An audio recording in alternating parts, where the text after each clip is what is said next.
Здравствуйте, дорогие друзья! На телеканале Евразия ваши любимые встречи у камина. И здравствуйте, дорогая Зоя Ивановна. Здравствуйте.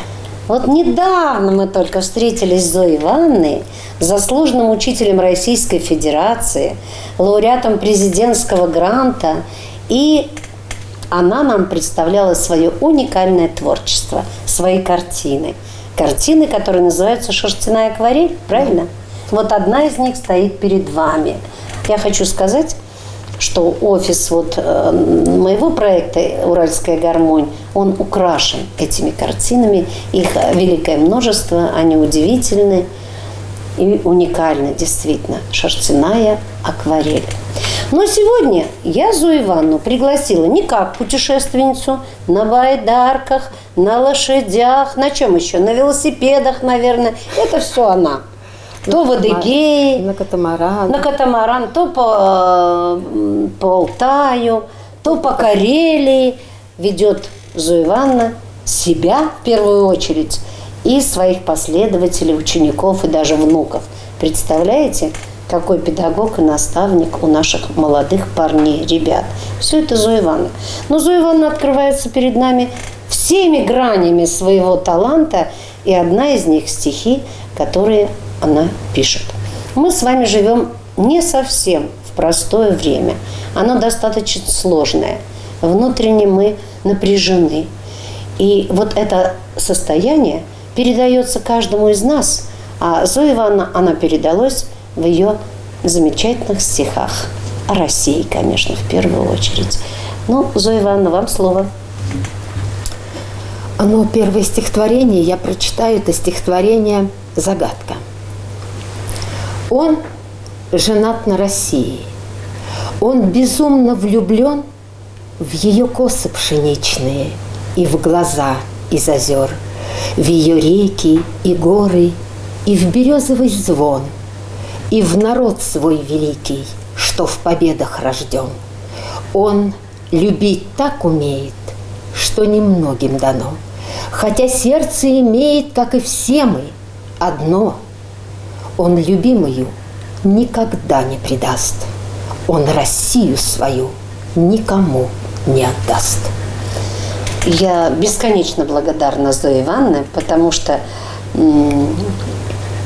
заказала ей стихотворение о самом сильном человеке, уважаемом нами в нашей стране, в которого мы верим, на которого надеемся. И, конечно, вот это стихотворение посвящено ему, а я тоже, не называя имени, попрошу вас, дорогие телезрители, дать на ответ на это стихотворение загадку. О ком же мы вам рассказали. Поэтому, Зоя Ивановна, у меня только одна просьба. Мы выпускаем же маленькие сборники с вами для такого чтения с собой. Всегда не маленькие, они небольшие, не лежат с нами. Пообещайте, что ваш сборник выйдет. Я поняла. Что сборник ваших стихов, особенно вот сейчас, вот этих. Почему? Они могут быть положены на музыку.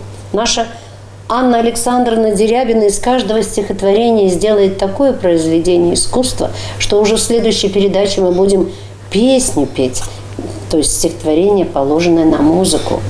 Поэтому бесконечное спасибо за эти стихотворения. О России, по-моему, у вас еще что-то есть. Есть слова на земле: подлость, мерзость и лесть. Есть другие слова: правда, совесть и честь. Те, что выше, сейчас наши судьбы вершат. Те, что ниже, о них как-то больше молчат. С верхним можно предать и продать, и купить. С нижним насмерть стоять и с пути не сходить. Но, к сожалению, эти слова жизнь оттолкнула, другие взяла. Но не погибли слова, не ушли, живы стоят, они вновь спасены.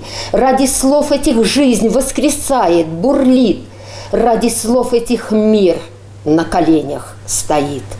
И назад нам никак нельзя повернуть. Чтобы Россию спасти, нужно флаг наш вернуть.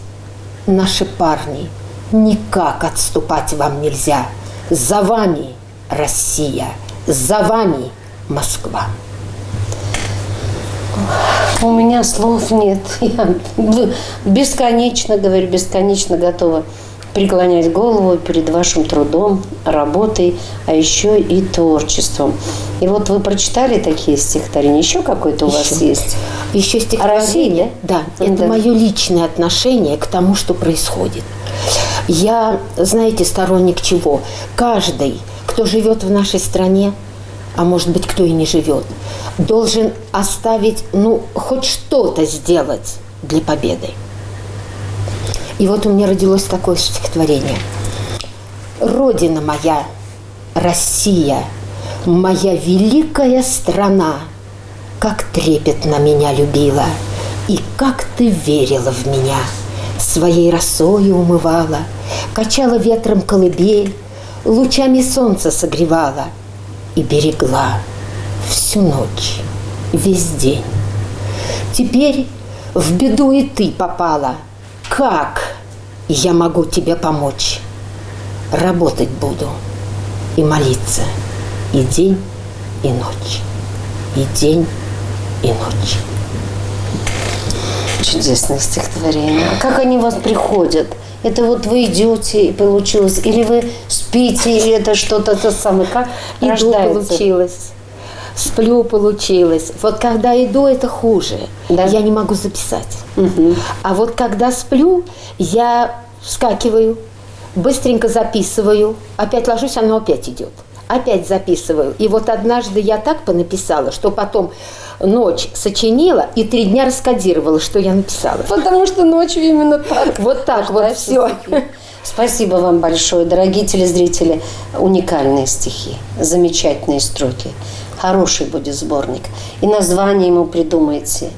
И рисунок к нему сделайте, к обложке Зои Ивановны. Обязательно.